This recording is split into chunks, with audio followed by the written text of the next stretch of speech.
Good morning and welcome to the Najmaldin Karim webinar series hosted by the Washington Kurdish Institute.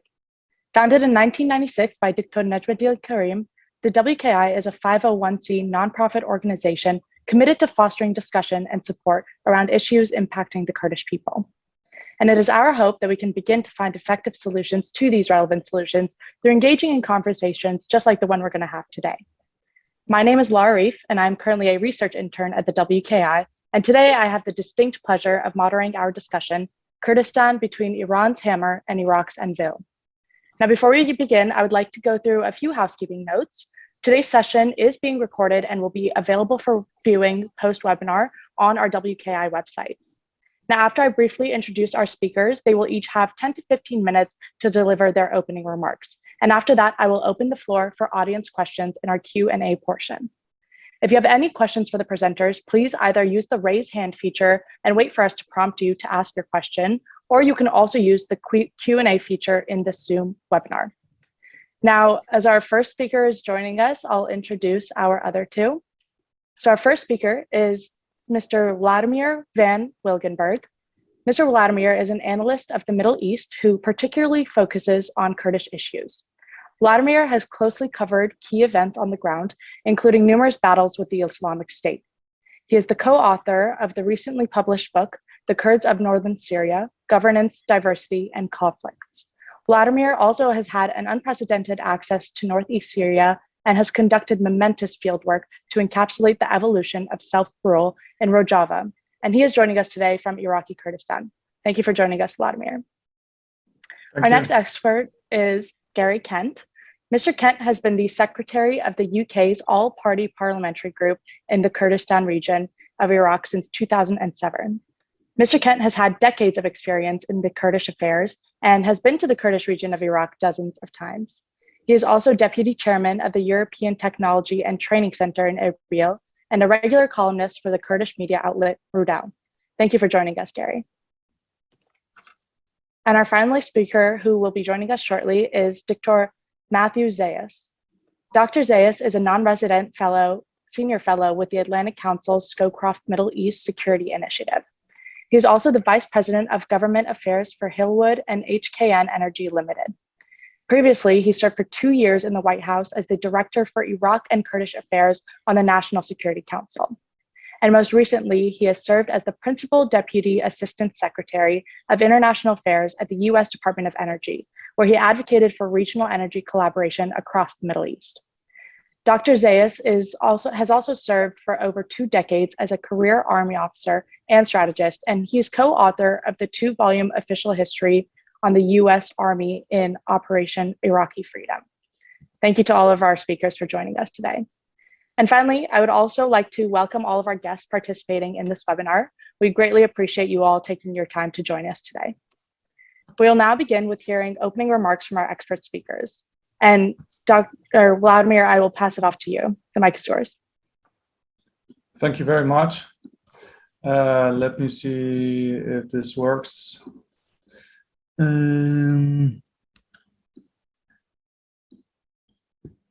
So I will first introduce myself. So I'm Vladimir van Wilgenburg. I've been based in the Kurdistan region since 2014, mostly covering the fight against ISIS, both Iraq and Syria and the Kurdistan region. So what is interesting to talk about, what I want to begin with, that before 2014, there was no popular mobilization forces or units near the Kurdistan region. I mean, the several Shia political parties before 2014, they had like armed groups, but they were mostly located close to the Shia majority areas in Baghdad. And I mean, maybe we can all still remember when the forces of Muqtada al-Sadr and the Iraqi government, they fought each other between Maliki, which is also now a problem for Muqtada al-Sadr, why he doesn't accept Maliki as a prime minister. So in that time, like in the past, before 2014, most of the Shia armed groups, they were in southern Iraq. But after the rise of ISIS, the popular mobilization units were created to basically fight ISIS, and there was a general mobilization called by Ayatollah Sistani. And since then, the popular armed groups, the Shia groups were basically institutionalized as an official Iraqi force. And as a result, they could also get funding and also weapons. So at that time, things have changed. And since that time, I was covering myself also this war that you saw more and more the PMF moving into non-Shia areas. So they were moving into areas like Shahur or countryside of Mosul. And they were also coming closer and closer to the borders of the Kurdistan region. But in the past, the Kurdistan region never had this kind of issues. I mean, there were also issues before 2014 between Kurdish Peshmerga forces in the Iraqi army, but it was always the Iraqi army in the Peshmerga. It was not the popular mobilization units or Shia armed groups. So after the defeat of ISIS in 2017, the PMF, they were already established in disputed areas around Mosul, especially. Also, although the Kurds controlled Kirkuk, there are also some PMF in Kirkuk, especially in some Shia areas outside of Kirkuk city, like Taza Khurmatu, Tuz Khurmatu, also had a mixed Kurdish Shia presence. So after the independence referendum in 2017, in October, the Iraqi army and the PMF, they launched an operation against the Peshmerga forces with support of Iran, but also of Baghdad, of course, Abadi. And there was also sort of an agreement between Abadi and Erdogan to basically punish the Kurds. So at that time, after the independence referendum, the Peshmerga were also forced to withdraw from areas like Sinjar, Kirkuk. And actually, there were a lot of claims that actually the Iraqi army and the PMF, they wanted to actually enter the borders of the Kurdistan region. So the borders of the Kurdistan region, which are not disputed, the provinces of Duhok, Erbil, and Slemani. But at that time, the Peshmerga fought back in Pirda and Mahmoudiya, and the PMF and Iraqi army advance was stopped. And then you see, especially after 2017, that when ISIS was basically defeated in Mosul and also in Hawija and Kirkuk and other areas, that Iran and Iran-backed groups started to focus more on targeting coalition forces, and also they started to target targets basically in the Kurdistan region. So, for instance, you see like more attacks like killing US contractors, putting more pressure. And this was because Iran, after the defeat of ISIS, they wanted to push out the US coalition from Iraq. They wanted the US to leave Iraq. But until now, one of the reasons that ISIS got so strong in Iraq is because that Obama decided to pull out troops from Iraq. So after that, Obama brought back troops after especially the ISIS attack on Sinjar in 2014 August. Actually, also many people in Iraq realized that without American presence, you could not really fight ISIS or Sunni insurgents. So you see that after 2018, especially, you see more and more attacks on coalition bases. And then another defining moment is the death of Qasem Soleimani. Since then, when the US killed Qasem Soleimani, by the way, in response to Iranian-backed attacks on US forces, there was a huge increase on attacks on coalition bases. And even in November 2021, there was a drone attack with, I think, copter drones on the Iraqi prime minister. So you see a huge increase in attacks. And one of the reasons that people thought that Qasemi was targeted because they blamed him for the death of Qasem Soleimani, although he even one time put on a PMF uniform, and he also has good ties with Iranian-backed Iraqi factions in the parliament. But despite of that, some factions like Kataib al-Hezbollah blame him for the death of Qasem Soleimani. So this is like an overview of Iranian ballistic missile attacks. One misunderstanding is that it all started with ballistic missile attacks just on the coalition, but that's not true because the first attack was actually in 2018 when Iranian ballistic missile attacks from Iran itself hit Iranian Kurdish groups near Koya.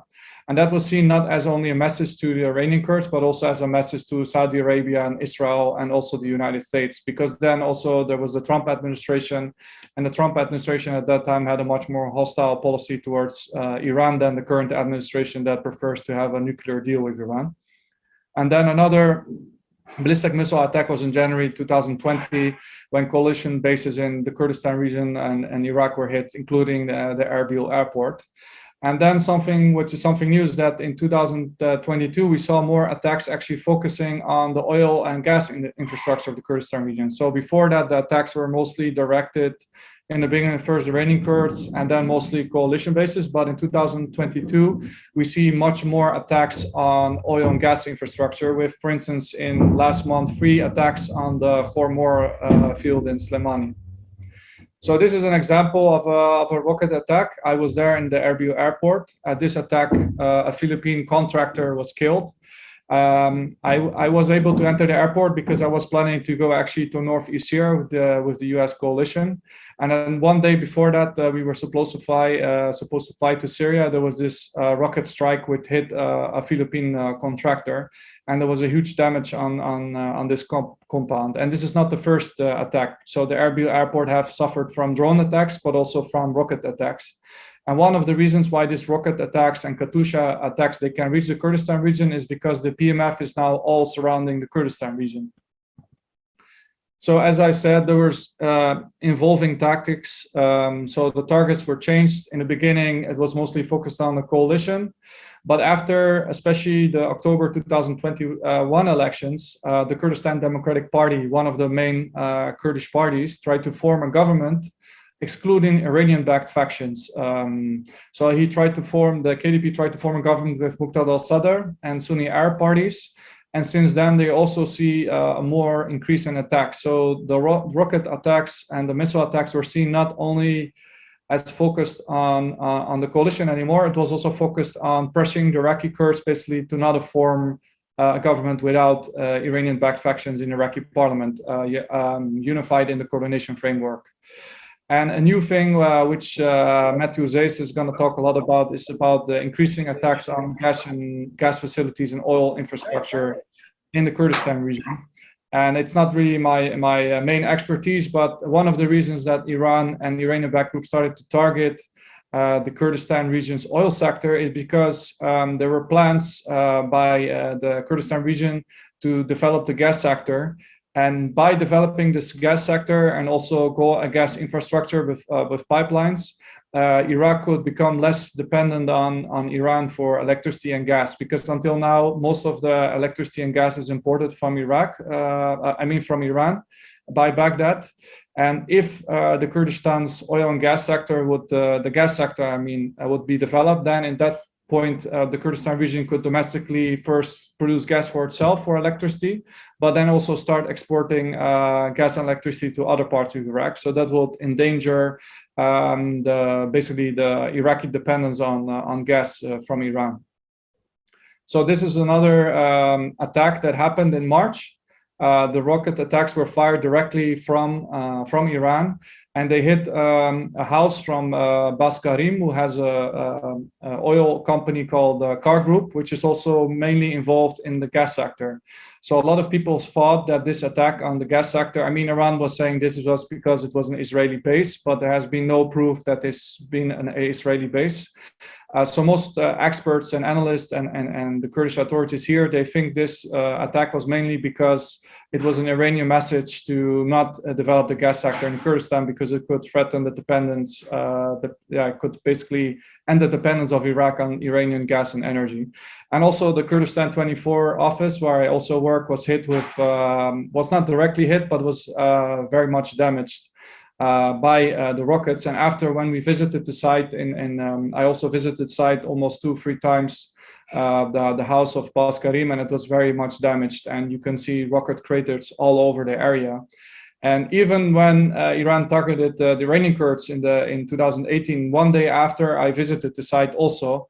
And these ballistic missiles are much bigger than drone attacks or Katyusha attacks. So one Iranian Kurdish official said that he was basically blown away by the blasts. So these ballistic missiles, they have a huge impact, and that's why you saw, for instance, with the office of Kurdistan 24, that most of the glass and a lot of other things, they were all broken by. So although the rocket was not close by, it was sort of close by, but that's why the whole office was damaged, even though it didn't hit directly the office.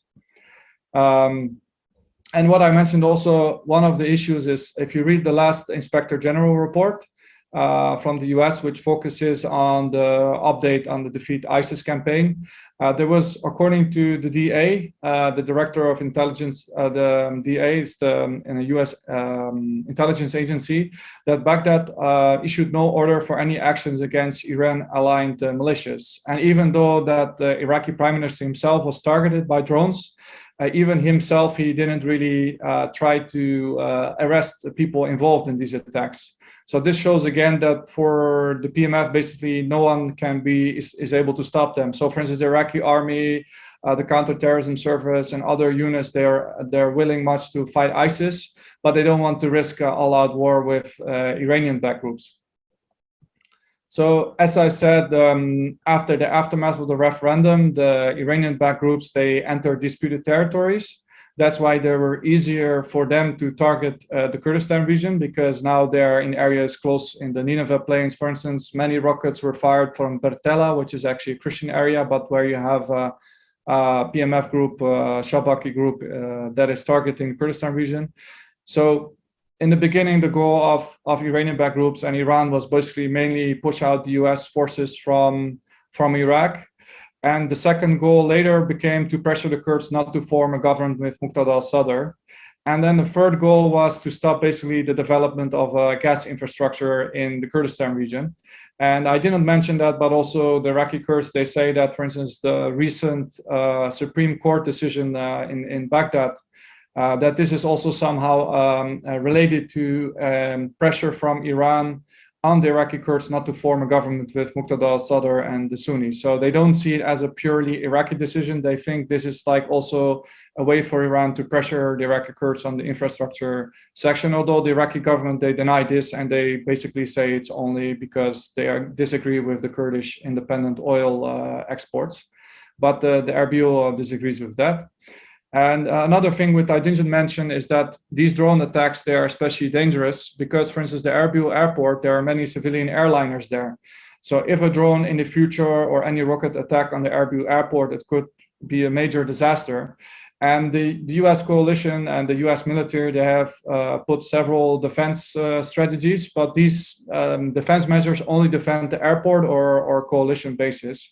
But despite of that, it's very difficult to protect actually the Erbil airport against such attacks, because even when you defend yourself against such attacks, it could also end up in basically that you hit yourself, that the coalition itself hits civilian airliners. So it's very difficult for the U.S. coalition, the U.S.-led coalition in the Erbil airport to defend itself sometimes against these attacks. And also what I mentioned before, that Iraq is not really willing to push back the PMF from the Kurdistan region's border. And you saw that also when, for instance, there was attacks. I mean, all the time there are investigations. There are Iraqi forces that are going to the area from which the attacks are launched, but in the end, no one is arrested. So this is one issue that will continue. And but now the situation is different because now most likely the Iranian-backed coordination framework will form a government. But there's still a very high likelihood that Iranian-backed groups or Iran itself, they will continue attack the Kurdistan region with drones or rocket attacks or even ballistic missiles from Iran itself. And the US, they mostly protect the US soldiers basically around the base or around the US consulate, but they cannot protect the whole Kurdistan region, especially if Iranian-backed groups target, for instance, oil and gas facilities. So yeah, this is my presentation. If there's any questions later, I'm very happy to answer them. Thank you so much for this invitation. Thank you so much, Vladimir. That was really insightful, and I'm excited to see what our questions are following that presentation and hearing about your firsthand experience. I would now like to both welcome and invite Dr. Zais to speak. The mic is yours, Dr. Zais. Thank you all. I'm sorry I'm a bit late.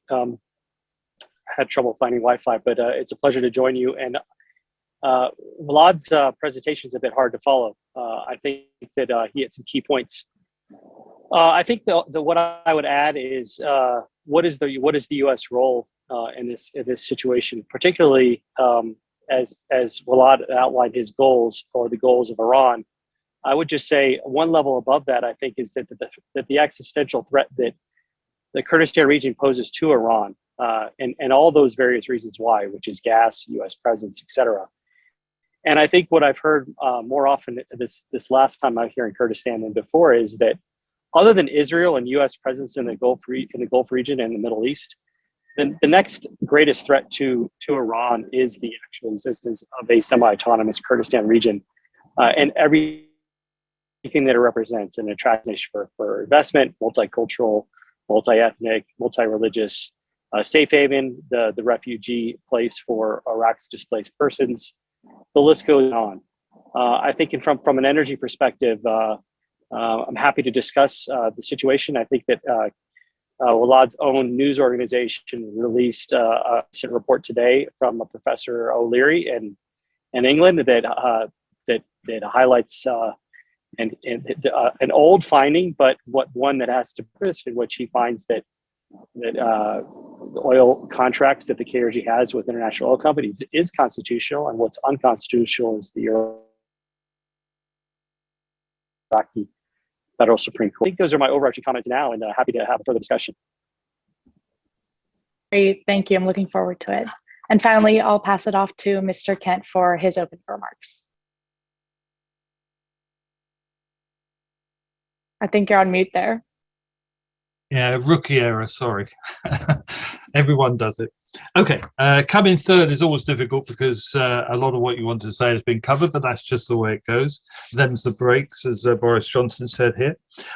First of all, a big Zais pass to the Washington Kurdish Institute, and a tribute, belatedly perhaps, to Najmaldin Karim, who I met a couple of times in Kirkuk and in Hawler. A great patriot and a great loss, but it's good that his work is being carried on. Second, just briefly, why I'm speaking, why I'm here, is that I've worked in the British Parliament since '87 and first visited Kurdistan in 2006. And I found the place magnetic and surprisingly large in its ambitions and panoramas. And then worked with Bayan Sami Abdurrahman, who's with us, then the superb KRG rep in London, and now the superb KRG rep in Washington, to establish the all-party parliamentary group, a friendship group from both sides of the aisle, as Americans would say. And we've sent many parliamentary delegations there and helped in our way to put Kurdistan on the map, which I've now visited 40 times and lived there part-time. But everything I say is a personal capacity. I think from what Vlad and Matthew said, it's fairly clear what's happening in Iraq. I mean, while the West faces huge issues in Ukraine, Iran is using its muscle to try to control Iraq and encourage the US to withdraw its garrison of 2,500 troops. It regularly turns gas and electricity on and off just as temperatures soar, power breaks down, and misery increases. Iran and its proxy militias also want to intimidate and divide Kurdistan. I remember once visiting the Iranian consulate in Erbil. The pistachios are excellent, but the dialogue was full of trite diplo speak about our Kurdish brothers and sisters. But it's very clear that Iran does not want the Kurdistan region to flourish. And what we're seeing now is a pincer movement, essentially, that combines warfare and lawfare. So we've seen, as Vladimir has detailed, the missile attacks on oil facilities, and very near the US consulate that's being built in Erbil, the biggest in any country in the world, and a source of great satisfaction and safety, one hopes. And we've also seen the so-called Federal Supreme Court splutter into life with a judgment that basically threatens to emasculate the autonomy of the Kurdistan region. And I say so-called because, despite its grand name, the court has not been established according to the Constitution. And at the heart of the impasse, and I draw on Michael Knight's and the Washington Institute for Near East Policy, which recently produced a very good paper on this, it's a question of trust. Just a generation after the Iraqi army carried out genocide in the 80s against the Kurds. Now, in theory, the Iraqi constitution of 2005 protects Kurdistani rights. But we know that before and after the liberation of Iraq in 2003, Shia parties only reluctantly accepted federalism. In their hearts, they prefer a centralized model. and are often chauvinistic and condescending to the Kurds. The promise to settle the status of Kirkuk and other disputed territories is now 15 years past its deadline. Worse still, Baghdad never fully funded federal transfers or fairly shared food, medicine, military training and equipment. The Prime Minister Abadi even forgot at the UN to thank the Peshmerga for its role in liberating Mosul, which I saw for myself, and went to Bartella, which Vladimir mentioned, then under the control of Shia forces. Worse even than that, they broke the main article of the Constitution, which is that Iraq is a voluntary unit. The 2017 referendum, which I observed, wasn't about busting out of Iraq, but setting the scene for a new deal. The KRG Prime Minister recently in London outlined the case for confederalism. Now, Baghdad in 2017 could have decided to note the referendum and then sought to work out how to better relations with the beloved North, as many call it. Instead, they closed the airports, allied with Iran, to violently seize Kirkuk, which the Kurds saved. I was there in June 2014 after the fall of Mosul, and Najmaldin Karim described how the Iraqi commander had left in tears, and then the Peshmerga reinforced Kirkuk and saved it from falling to Daesh. Even worse, they then sought, as Vladimir was mentioning, to invade Kurdistan, take its airports and borders, and emasculate Kurdistan, and they failed. Then, what is to be done? I'll talk about America, but also the UK and the wider West. First, American troops should stay. There may only be 2,500 in a non-combat role, but they're a powerful symbol and allow other Western forces to stay and help. For instance, to modernize and unify the Peshmerga, a really very important task for a nation to be. They reassure vital foreign companies to stay. I'm pleased that President Biden recognizes the need for engagement. But I'm also aware that US engagement cannot be assumed or taken for granted. Now, last year, we celebrated the 30th anniversary of the safe haven and no-fly zone with Sir John Major and Masroor Barzani, the KRG Prime Minister. And I spoke briefly and highlighted the initial and understandable reluctance of America to join the initiative. President Bush and many Americans wanted American troops to go home after liberating Kuwait. At the time, I noted, the #1 record in Britain was, and you can't make this up, it happens to be true, was by The Clash and was called Should I Stay or Should I Go? Fortunately, America stayed because the no-fly zone, Britain, America, France, definitely saved the Kurds from further genocide. But, you know, historically, Americans, since the formation of the Republic 246 years ago, are understandably wary of foreign entanglements. And in the 1960s, Dean Rusk, who was Secretary of State under Presidents Kennedy and Johnson, said that when he first became Secretary of State, I asked the policy planning staff to give me a memorandum on how a great power avoids becoming a satellite of a small country that is completely dependent on you. And that is part of the calculation and has been for some time. Kurdistan, as we know, is the only landlocked country or near country in the world surrounded by sharks. The activities of the Turkish army and the PKK are also harming the people of the Kurdistan region. We've seen deaths today in Zarqa.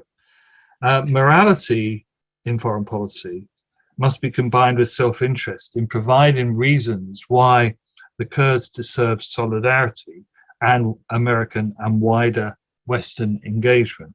The Kurds are a moderate force at the vortex of the violent Middle East. They uphold religious pluralism, seek to improve women's rights and hate extremism. They also need to do more to stop being seen as a problem. They need to press on with reform, economic reform and political reform to diversify their economy. It would be wise, if they don't mind me as a friend saying this, to build a more united position in Baghdad. So, as one leader has put it, continuing Shia divisions aren't always Kurdish divisions. And if we're to believe, however, tape recordings attributed to a former Iraqi prime minister, we can hear the drums of war that drown out the calamitous position of Iraq, so reliant on a commodity that is also helping drive climate change, droughts, dust storms, desertification, dire public services, and more. It's often said, I think it was from a Kurdish foreign minister who said that Iraq is not a failed country, is not even a country. Iraq is too big to fail, and the Kurds cannot be subordinated. For me, that means bearing witness to the degradation of relations between Erbil and Baghdad, the dangers of the continuing smaller scale presence of Daesh, especially in the disputed territories, the gaps between the no man's land between the Iraqi and Kurdish forces, and the need for active Western support for a reforming Kurdistan. And thank you very much indeed. All the best. Thank you so much for your input, Mr. Kent, and also for shedding light on the role of federalism in this matter, which I'm sure we're going to come back to. We'll now enter the Q&A portion of this event, and just as a reminder for our audience, please feel free to either use the raise hand feature or use the Q&A section to write your question. Now, Mr. Kent actually just briefly gave his thoughts on this, but I invite the rest of the panelists today to provide their input on this question, which is, how can or should the US mediate between Erbil and Baghdad if the main issue of oil and gas is the adoption of a new oil and gas law, which needs a majority of parliament to pass?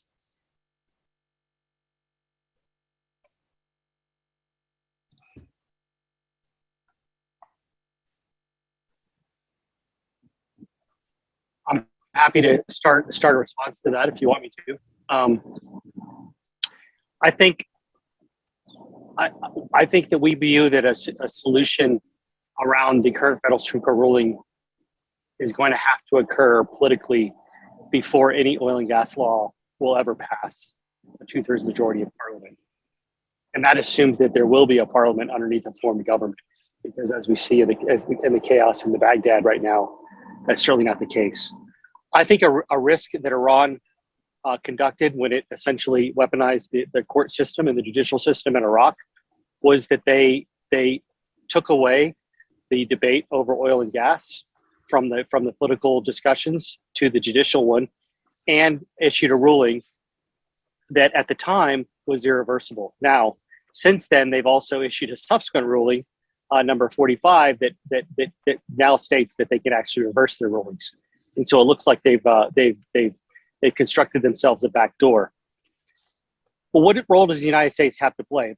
Really, the question is that the United States policy and its role in Baghdad has to reflect the realities on the ground. And I would argue that right now that is a significant gap. We can look at the situation on the ground in which the United States continues to have to provide funding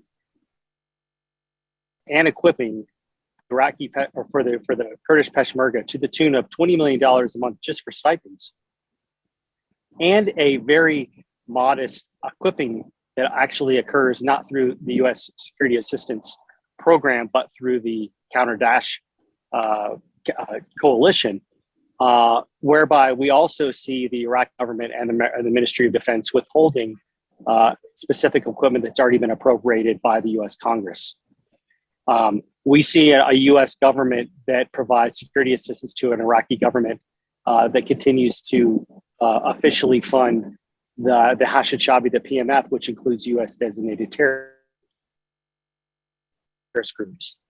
It continues to send U.S. banknotes to the Iraqi government as part of a deal that's now 19 years old, despite that same dynamic in which the Iraqi government probably will not be able to certify that those don't end up in the hands of some of our worst enemies in the region, including the IRGC and its proxies, the Hashid Shabi, and in particular, U.S. designated terrorist groups.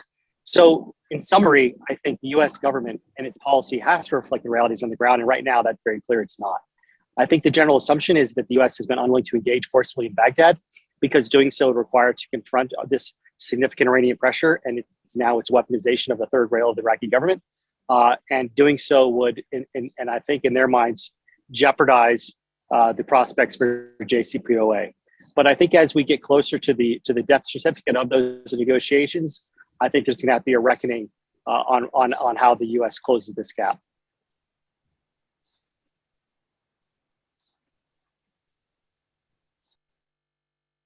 Great. Unless any of our other speakers want to jump in, I will call on Paul Davis to ask their question.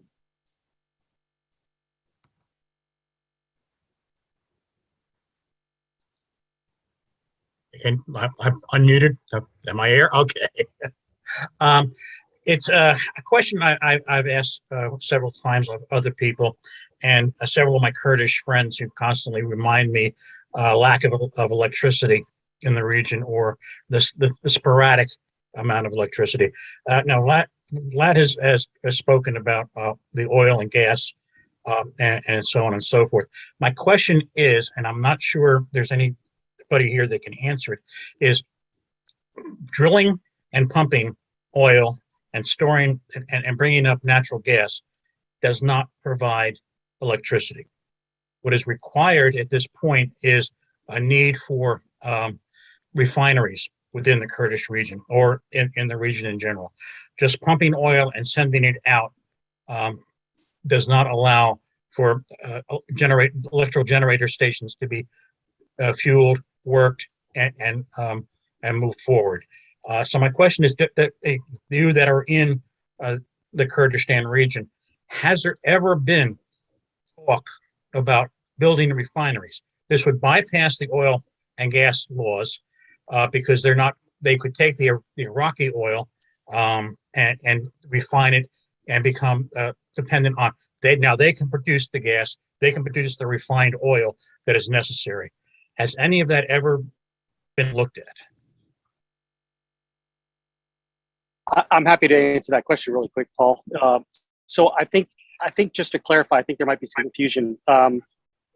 The natural gas that Iraq produces and the Kurdistan region produces can rapidly produce electricity. For instance, the Dohuk power station right now is 8 turbines, I believe. Only one of them is operational, and it's operating off of heavy fuel oil. But those 8 turbines are designed to be run off natural gas. For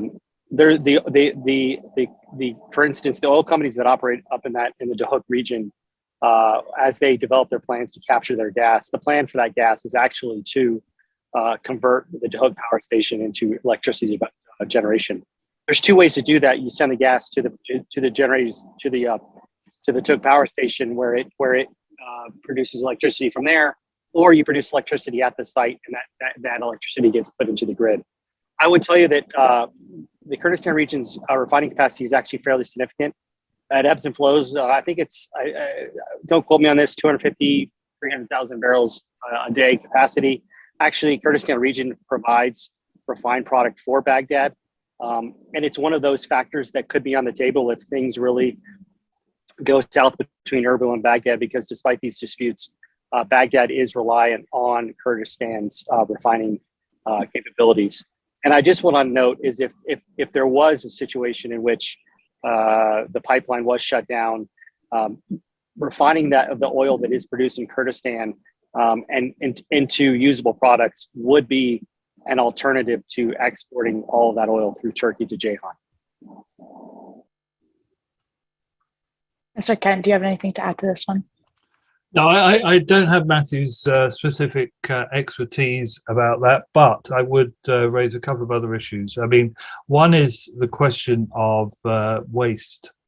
I mean, you've only got to walk around Howler to see that the lights are blazing and the water's flowing, and the husbanding of those resources has got to be vastly improved, because they are rare, and you can't just sort of fritter them away. And the other resource that's, again, I don't have the specific expertise of others, but the other resource is one that is in the middle of the flag, and that's the sun. And the need to expand solar power as much as possible in the Middle East, and certainly in Kurdistan specifically, is quite huge. And I would like there to be more attention paid to that, as people in Kurdistan are arguing. And Vladimir, you're welcome to jump in.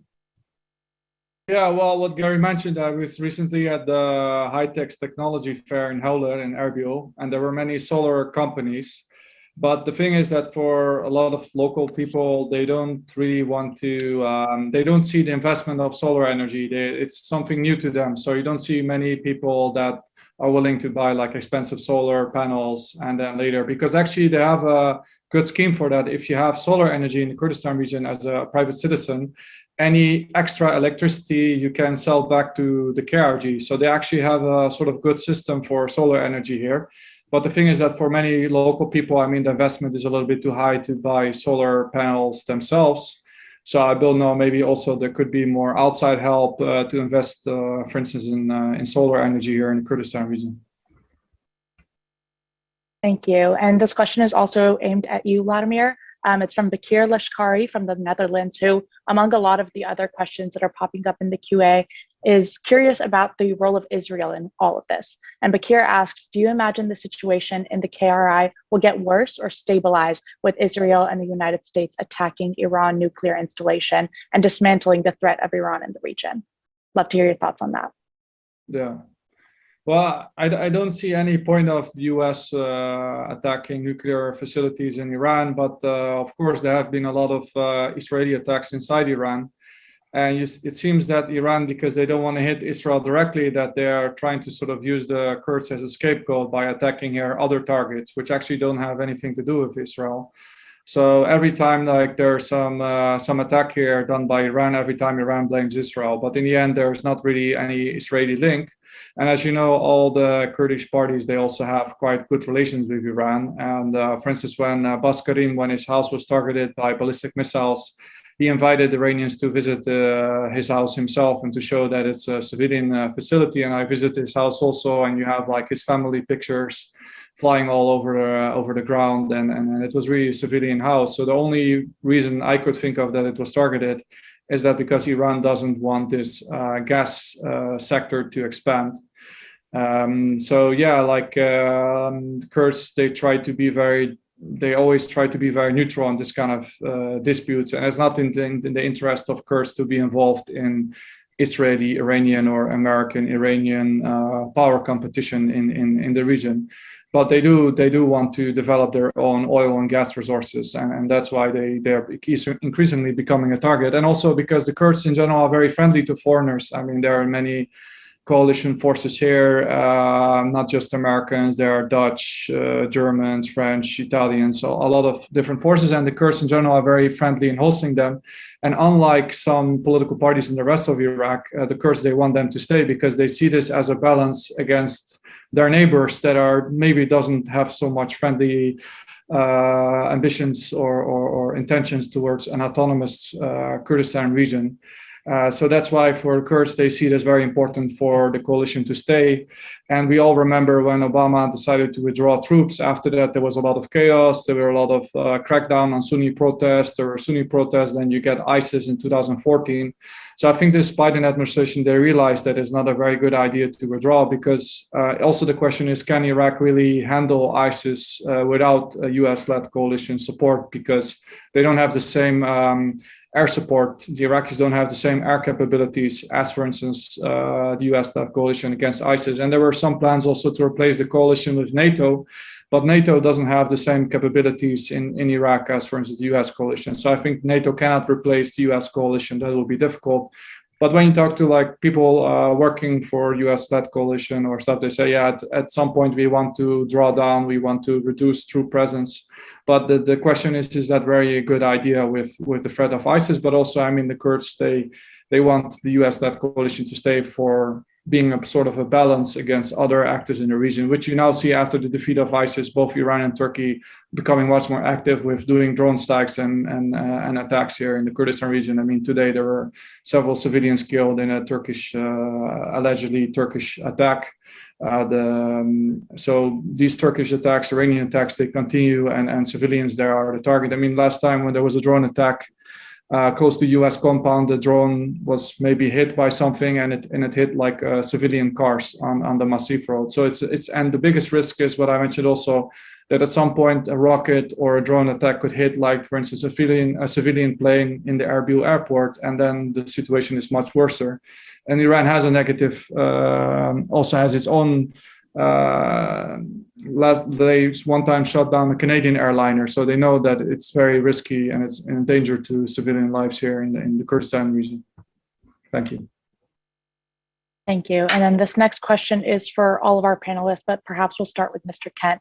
And the question asks, what incentives can the Kurds and their friends in the international community give to Baghdad to reach a political agreement on oil and gas? What will make Baghdad come to the table, come to the negotiation table willingly? Well, I wish I had a pat answer, frankly. I mean, I think what I've observed over the years is that there is, what I said before, this sort of rather condescending and chauvinistic attitude towards the Kurds that allows the Kurds to essentially be a square peg in a round hole, and that refuses to understand, for instance, that the oil and gas resources that were only developed from 2006. I mean, when I first went there, there was very little oil flowing, and a brand new energy sector was constructed from scratch. And in distinction to the oil industry in Iraq, I mean, that was a very risky environment. So you had wildcat oil companies, which were then eventually replaced to Kurdish joy by bigger oil companies from the countries represented on the UN Security Council. So this is a very vibrant sector, and 500,000 barrels of oil a day cannot be sniffed at when there's a desire in the West to reduce its reliance on oil and gas. So that should, from Russia, I mean, and Iran, and that should provide something of an incentive, a bigger incentive than we've had before, for more concerted diplomatic interventions by the US and other countries to make a reality of essentially the mantra of those countries is along the lines of the need for a thriving Kurdistan region within a multicultural Iraq. I mean, in the end, I mean, this is easier said than done. I mean, the Kurds problem, as they've so often said to me and visiting parliamentary delegations, is, we don't get to choose our neighbors, but we do get to choose our friends. But the problem is that the friends, the US, the UK, and others, have an awful lot of things on their plate, and projecting power into, sort of political circles that really aren't that interested or have their own reasons. I mean, the reason, the thing that's sort of disturbing most for so long is if you go to Rwanda, to Bakhtiar, you see Becca, you see lots of coaches from the Arab part of Iraq. And as I said before, Kurdistan is seen as the beloved north, and cooler and lots of good places to go and eat and so on. But there never seems to have been a better together sort of momentum in Baghdad. And although you can argue that the Kurds need to increase their position in Baghdad and pay more attention and be more unified and so on, what is wrong with the fact that it's popular for parties, whether it's Maliki or Abadi, to use the Kurds as a whipping boy, as they have over so many years? I mean, that's the dysfunction of Iraq. And I mean, I want there to be external intervention and solidarity. I want us to help increase the capacity of the Kurds, for the Kurds to stand on their own 2 feet. But the real problem is historic. It goes back so long, and that is that there doesn't seem to be this understanding of the potential of the Kurdistan region to make Iraq better, and that's something that we've got to develop or help develop.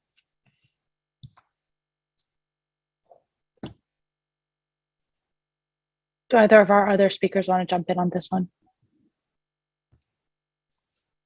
Yeah, I mean, I think it's an interesting question that Mr.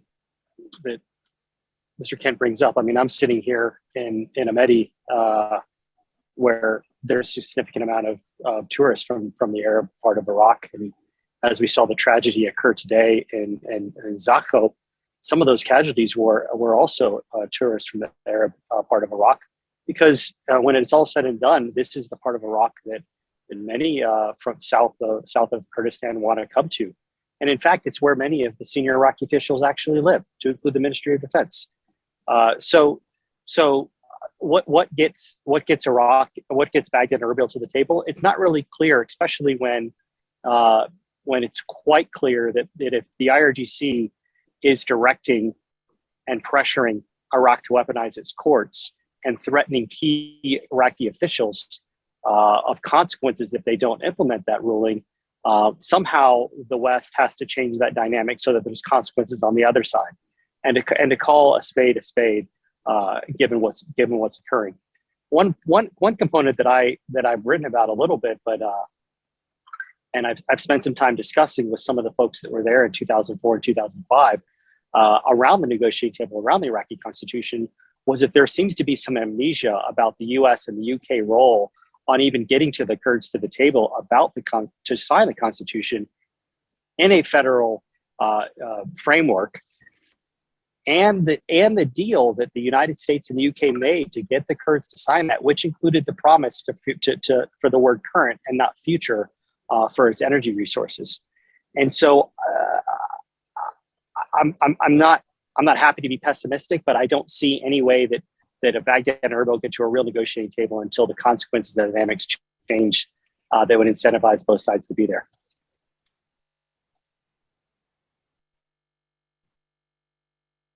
Thank you. And Vladimir, I saw that you responded to this question in the Q&A, but I was wondering if I could get your thoughts on Miles Kagan's question from New York. He says, oil and gas fields in Iraq and Syria are plagued by inefficient operations. Flaring is wasteful. Random highway taxes are levied on truck drivers. What do the panelists think of a bold proposal, an international coalition for the efficient development of the Iraqi oil industry, foreign nations working together instead of private companies competing? Well, I personally think something like that is difficult because you have the issue of sovereignty. So probably Iraq and Syria, they're gonna complain about such a thing. So unless there's some form of an agreement on that with the KRG in Iraq on such issue, it would be possible to do that. But I think the idea, and in general, was here also by the KRG's Ministry of Natural Resources to reduce gas flaring, and that will be a better, efficient way to develop basically the energy sector, because it will reduce pollution.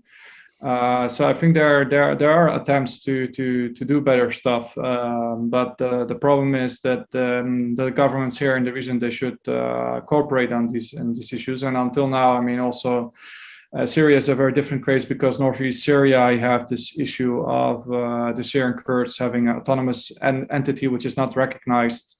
So you see now the US is relieving sanctions on northeast Syria, but they are not relieving sanctions on the oil sector. So it's so more difficult there for all companies to invest in northeast Syria, because also Turkey is threatening to invade. So that's not a very good investment opportunity. And yeah, so I think it's difficult to develop something internationally. But there also, I mean, there was also another question I saw that what other countries could do. I mean, you have several consulates here. They could do more in promoting. Someone was asking, I think, about that the local citizens do not profit from the energy income. So, I mean, what the consulates here are trying to do is to promote more accountability and transparency, and they try to invest in like young people. So I think if there's more investment in younger initiatives, young businessmen, local entrepreneurs, small companies, it could, at a longer run, could help the Kurdistan region to be less dependent on oil. Because one of the issues is that both Iraq and the Kurdistan region, they have this sort of what they call the Dutch disease, that they live off oil resources, but they mostly import almost everything, and they don't export many products. So it would be good to try to develop the private sector more. And for instance, also the Dutch are doing this here with supporting Dutch Kurdish agricultural companies here to invest in the agricultural sector on, for instance, potatoes and other stuff. So I think the most important thing is to invest more in the private sector and to reduce the bureaucracy, which also this current Kurdish government is trying to do. Thank you. Thank you. And Miles, if you do end up writing an op-ed on that, we would love to read it. Next, I would like to call on Soran Talabani to pose their question.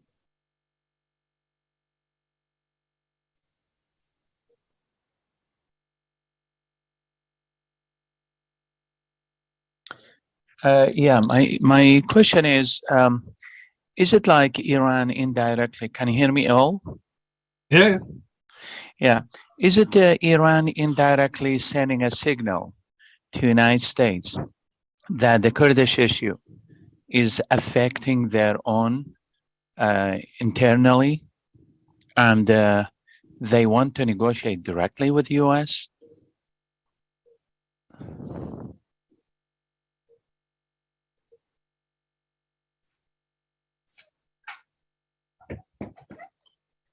Mr. Ken, we can start with you if you'd like to answer. Well, I'm not sure. I mean, certainly the Iran does not want there to be a successful Kurdistan region, because the 12 million or so Kurds who are in Rojava are in the most difficult conditions. I mean, economically, politically, and the Iranian regime conceives, again, this is another problem of centralization. They conceive that their strength behind the mountains is in a very heavily centralized regime, and there's no way that they feel that federalism, because Iran is made up of many minorities which make up a majority or a near majority. So that's their mindset. And they just don't see that there's I don't think they use the term mountain Kurds in Iran, but it's a sort of similar concept.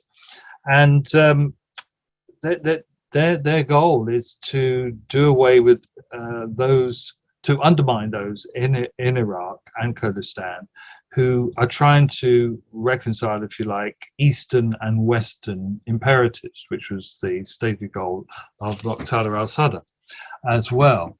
And I think that in the end, I mean, they are using brute force, and I've also been to Koya, where I saw the missiles against the Iranian Kurdish parties, the after effect of the missiles attacks, and so they're trying to squeeze and subordinate the Kurdistan region, and indeed their own Kurdistan region. I agree with Vladimir as well, though. Economic reform is vital, and Matthew, you're in Almaty, which is just one of the most beautiful places in the Kurdistan region. And so there's a place that I remember going there, and it's sort of like going into the Italian Riviera almost.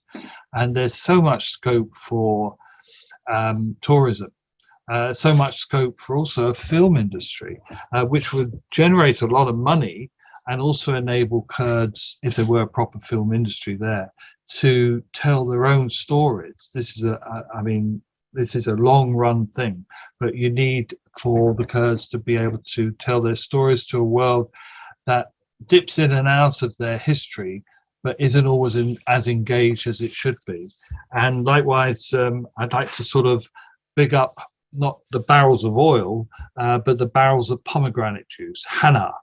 And the idea of Hana, or pomegranates from Halabja and elsewhere, sort of being on the supermarket shelves in America and Britain, and put in a different branding to Kurdistan. So Kurdistan, the Kurdistan region, is not seen as simply about the past, about genocide. We have to respect those who fought and survived, but as something that contributes to us in other ways. So pomegranates, but also the way in which the Kurds have so heroically stood up to extremism. These are things that sort of, with the outreach work of the Kurdistan regional government, of its high representatives in different parts of the world, this can sort of knit together popular support for Kurdistan. But let's not be naive about this either. This is not an easy thing to do. These issues flit in and out of public consciousness, and it requires a concerted effort to put those sorts of issues on the map in countries which have got all sorts of other problems. I mean, I speak for the UK. We're in the middle of changing our leadership. We've just had 40 plus degrees for the first time in London. There are huge, you know, we're not a country that's built for that sort of heat, believe you me. And so to get these issues into the public domain and to get persistent and consistent sort of engagement is the hardest thing to do, but it has to be done. Although in the end, a reform in Kurdistan region is the best way, is the best advertisement for solidarity that there can be. Thank you. Now we have time for one more question, so I'll go ahead and pose that to all of our expert speakers today. And I'm really hoping that this is a question that will hit home the sort of so what of why we are having this webinar today. And the question is, what role do the panelists see for the United States and Britain in the legal and armed threats to Kurdistan's oil and gas sectors? Why should the Friends of Kurdistan and Iraq care about this issue? And I will start off by handing it to Dr. Zais. Well, I think that the U.S. and the U.K. have to continue to believe that the Kurdistan region is a strategic national security interest for ourselves and for the region, and I think that's overarching the something that is reflected on the ground. Back to my previous comment that our actions have to reflect the realities on the ground.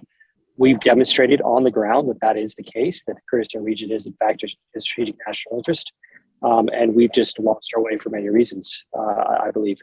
And I think, just to put it briefly, I think we saw the recent meeting between Putin and Erdogan and the Iranian regime is a significant factor that highlights the tension and the challenges and the consequences of a U.S. not engaged with the realities on the ground. I think one of the goals of those three leaders was to challenge the future American president's presence in Syria, for instance.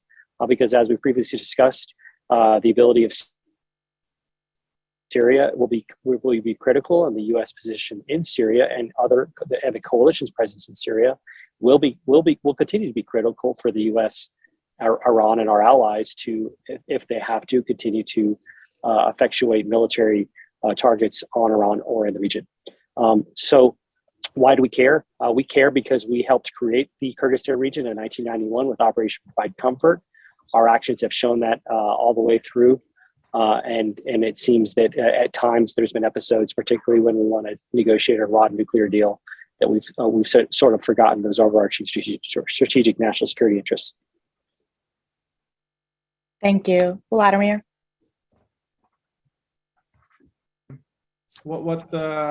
What Mr. Zais said, like, I mean, the Kurdistan region has been played a very significant role in the fight against ISIS, the Kurds general in the region. So they should not be just seen as a thing. What I said, that the focus is just on counter ISIS, because there's also a lot of politics involved here. And the Kurds, they put a big sacrifice in the fight against ISIS. They also the coalition troops. So I mean, it's important for US and UK not to forget the Kurdistan region. And of course, just making statements condemning things is not gonna gonna change a lot. I mean, there's also a need for more action. So the more that, especially for instance, for Europe, also we should also talk about Europe. I mean, basically, Kurdistan region is sort of an indirect neighbor of Europe, because anything would happen. We saw with Belarus when Kurds were trying to reach Europe through Belarus, that actually anything what happens here can impact also the security of Europe or the situation of immigration in Europe. So Kurdistan region in this regard, like everything is interconnected, and we cannot forget basically the Middle East and let problems to be not solved, because then in the end these issues will come to us. And also we see now the issues with climate change, with water drought. So in the future, I mean, more people will probably try to leave Iraq because it will not be sustainable anymore to live here due to lack of water. So there's also being more focus on fixing the water issues. And also something I wanted to say, because Matthew is in the beautiful town of Ahmadiyya, that there's a lot of beautiful nature places around Ahmadiyya, but there's a lot of problems with trash. There's a lot of trash everywhere in the nature. So I think also locally there should be more done to do more in trash collection. So you can develop the tourism industry, but there also should be more plans basically to fix this garbage issue and to collect the trash. And also local citizens also have their own responsibility to not throw everything in nature, because in the end, nature is our home. So this is not really related to this topic, but anyway, thank you. Thank you. And Mr. Kent? Well, I certainly agree with Vladimir about rubbish, or litter as we would call it, and it really despoils the whole of the Kurdistan region, and it doesn't sort of speak to a culture of looking after the common good.